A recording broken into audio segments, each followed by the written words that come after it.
বাংলাদেশের প্রেক্ষাপটে একটা মসজিদের ইমাম কিংবা খতিব কিংবা মুয়াজ্জিম তাকে বেতন সর্বোচ্চ কত হয়?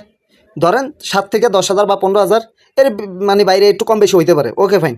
কিন্তু বাংলাদেশের এই যে এই প্রেক্ষাপটে এই স্যালারি কিন্তু কাউরই হয় না। কিন্তু ভাই একটা জিনিস লক্ষ্য করেন, ওনাকেও কিন্তু সংসার ঠিক মতো চলে যায়, কি যায় না? অবশ্যই যায়। আবার অগবিতার একটা রহমতও আছে আল্লাহর। কিন্তু তাগত থেকে আরও বেশি রহমত আছে বাংলাদেশে কিছু কিছু কিছু সরকারি চাকরিজীবী মানুষের। সবার না, কিছু কিছু সরকারি চাকরিজীবী মানুষের আছে।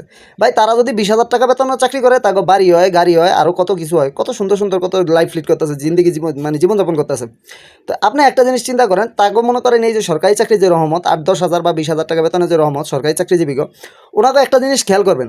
মনে করেন যে কিছু কিছু ক্ষেত্র বিশেষে কিছু কিছু জায়গায় লক্ষ্য করবেন যে মনে করেন কোনো জামাই যদি নেশা করে, মদ খায়, গাঁজা খায় কিংবা অন্যান্য কোনো খারাপ সঙ্গ থাকে, তাইলে বউ মনে করেন ডিভোর্স দিয়ে চলে যায় বা বউ জামাইরে ছাইড়ে চলে যায়। কিন্তু কোনো জামাই যদি ঘুষ খায়, বাংলাদেশের প্রেক্ষাপটে কোনো বড় হুনছেন চলে যায় না। দিন শেষে যারা সরকারি চাকরি করে তাকে ভিতরে একটা রহমত আছে, কিছু কিছু সরকারি চাকরিজীবীকে অনেক রহমত আছে ভাই।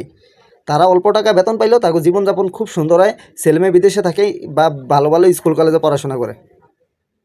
এটাই সরকারি চাকরির রহমত। ধন্যবাদ।